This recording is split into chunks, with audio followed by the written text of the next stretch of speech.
Europe just is incapable of really engaging Russia in World War III. It would be a disaster. But who knows where Europe is going to be in 5 years? This is the thing is that, we laugh at these people. I find Merz and Starmer and all these people just be ridiculous. And again, they have very low approval ratings, and that should give us hope. Let's just hope it stays that way and they find a replacement. The danger is they are working hard, again, to scare their people, and they're having some success. You find some polls where, 60% of the people in this country or whatever think that the Russians are going to attack in a few years, which is absurd. But they are constantly bombarded with this kind of news, this false news, and it does have an effect. Maybe they are working to transform their own populations. They're not succeeding so far, and let's hope that they fail, but there is a danger that they will succeed, again, with the help of false flags and so on and so forth. Right. I mean, it's also just disappointing to see, going from Scholz to Merz. It's like, if there's another election, can we get somebody different? It just seems like the establishment just produces one type of person. I mean, same thing with the UK. Look, they've had like 10 prime ministers in the past decade, and they've all been garbage. It's just like nobody's really different. I mean, same thing for the U.S. I mean, I'm not one to complain, just about Europe. I mean, we went from Trump, Biden back to Trump. And so it's, we're not exactly. No. It seems to be true. It's just in general, it's just that we are not producing, statesmen. We are producing the kind of leaders that we see right now. And there are alternatives. There's the alternative for Germany, the AfD, and which does appear to be something really different, that they have taken that, they have, I think, correctly diagnosed many of Germany's its ills and would present a different policy. But all the other parties are working to keep them down, even though they are the most popular party. Another poll showed that just yesterday. If it comes to it, like it looks like they might actually win an election, I don't think it's beyond these people to declare some sort of martial law or whatever. I mean, it's just that's the way they view the AfD and real opposition in these countries. It's just like, we can't permit this. That's the end of democracy if the most popular party wins. So we'll see. Europe will have an interesting future.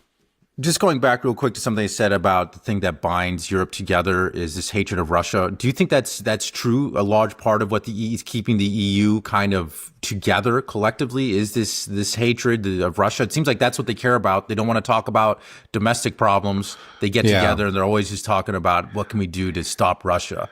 Right. Well, obviously, I think there's a real effort to do that. I mean, that's what they're trying to do. And each of these leaders are trying to scare their own populations. And they're having some success, like I've said. But still, when you look at those low approval ratings, even though people, maybe you'll get large majorities saying, oh, yeah, Russia's very bad, this threat is very serious, they're still much more concerned about getting their social services, their benefits from the government that they're used to getting. And they are unhappy, when the government is actually diverting resources to Ukraine. So at this point, I would just say that, actually, I forgot your question. Sorry. What binds them together is this hatred of Russia. Yeah. Right? So it is, the thing is, it seems to be that glue seems to be very, pretty effective within the elite. That's the thing, that they can get together and they can all agree that Russia is terrible. And this is and there's just a couple of bad people out there, Orban and Fico, but the rest of them can all get together and condemn Putin, and that's what, like you say, that's what binds them. And then if you look at the point I was making is that if you look at the common people, the publics of these countries, maybe on paper it looks like they're going along for the most part, not as much as their leaders are, but there isn't any real passion. You can have a huge, overwhelming majority, or a lot of people say, yeah, but it's not something that they're passionately devoted. It doesn't really mean anything. When it comes down to it, they're not interested, as they said, they've made clear, we don't want to go to the front. Don't send our sons or our sons and daughters, to Ukraine, and please give us our services. That's still where they are. So it's not really working, within the publics at this point. It's something that's more of an elite phenomenon. Well, if it's an elite phenomena, then it's something that we can say that kind of binds the EU bureaucracy together, and NATO to some extent as well. So if when this is all said and done, Russia is going to win. It's going to end somehow, some way, and there's no way that they can sugarcoat it and say that Russia didn't achieve its objectives. Will that just then, if what was binding them together, this bureaucracy and NATO, was this hatred of Russia, will that destroy NATO and the EU? Because, I mean, you can't just be hating them forever, right? I mean, people will get tired of it. They're tired of, we can't just blame Russia for our problems forever. The war is over now. It's done. Yeah. And so what do you guys have to show? You failed as your job. You told us all this stuff and nothing got better for us. And we sacrificed so much of our own money, and our industry, our economy is completely collapsed, Sean. Yeah. We don't have any Russian energy. We're stuck. And now we are on the side of countries like Israel and the United States, which are becoming increasingly unpopular. And now we just have this icky feeling being associated with this side, the wrong side, the losing side. Yeah, well, I'd hope so. I mean, there's a chance, when I think it was just maybe yesterday that Politico had a headline that said, Belgium is now a Russian asset. Because Belgium has put its foot down and said, no, we're not going to steal this money for you. But now there's such a ridiculous headline. You see, the thing is, I see these headlines. I remember seeing them, similar things like during the Russiagate hoax back in the U.S. And they say, like, people have to start seeing through this. It's amazing, though, how long that can go. Clearly, like, the Russiagate thing has, to a great extent, fizzled out. It did its damage. I think it affected people's perceptions of Russia, but it's just like there are still a few diehards out there who really believe in the whole thing, but eventually it fizzled out. And, I guess we can hope we can see something similar, but is that what you hope for? The EU to break apart? Do you think that'd be good for Europe? Like, is that could there be a strong bloc like that? I mean, they can have trading agreements. I mean, I guess that was the whole idea of the EU. It's like fragmented, we're weak. Right. Yeah, I don't know. The EU is presented with a real challenge. I mean, there are these, we call them collective action problems. If you get everybody to, if you need to get everybody signed up to do something, it just takes one veto, to weaken your position, or even to completely prevent it. So yeah, that's a real challenge. Clearly the EU is becoming increasingly unpopular. Again, I think it was maybe just this morning I saw polls were showing that there's a growing, let's say, hostility to the EU and growing support for withdrawal from the EU in places like, especially France and Poland.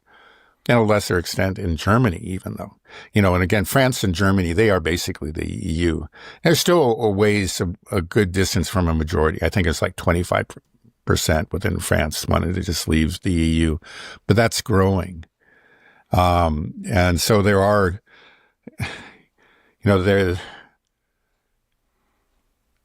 it's a difficult problem. You understand, there's advantages in hanging together, but at the same time, people are seeing the disadvantage of having this unresponsive technocratic elite, that obviously isn't concerned with the everyday lives of common people. So what do? How do you overcome that collective action problem? Yeah, the EU, I think it needs to fall apart, but something could replace it. I don't know what that something is. It's difficult to overcome these challenges. Yeah, it just seems like a big problem with the EU from the basic, the fundamentals of it is that you have unelected bureaucrats. Like, there's just no they don't represent what the people actually want. I mean, that's obviously a huge problem, right? And it's kind of ironic that we try to talk about like, oh, we are liberal democracies, and it's like there's nothing democratic about the European Union. Yeah, no, that's a good point. I mean, you have the European Parliament, but those people don't have very much power at all. You know, they have really very little power. You're correct. It's the bureaucrats that have the power, and they often make decisions that are very unpopular in different countries within Europe, and then those countries are faced with, you know, having to bow down and accept, you know, what the technocrats in Brussels have decided, or, you know, maybe defying them, as you find in Hungary, but then they suffer economic consequences. You know, funds are withheld, fines are imposed, that kind of thing. Yeah. Do you think that Western civilization is dead? I think it really has come to an end. You know, That maybe means it dead. can be, yeah. Right? I think so. I don't say that lightly. There are a lot of people who say, oh, it was always phony and it was nothing but, subjugation and slavery and, but there were many great things that this Western civilization achieved. You know, I'm a great admirer of those achievements, and I find it sad, you know, that it has reached the point that it has. It's just, you know, I look at England and France, and, you know, again, it's not that there weren't crimes associated with in the past with these governments. There were great crimes, but there were also just marvelous achievements. You know, just there was a reason that the world, you know, looked up to Europe and admired it greatly. But I think it's gone. You know, it has been replaced by these idiots and these technocrats, and the cultures have been hollowed out. You know, maybe, you know, I just hope that something will replace it, and but it may take a long time. You know, we may be decades or even centuries of dark ages ahead of us. I don't know.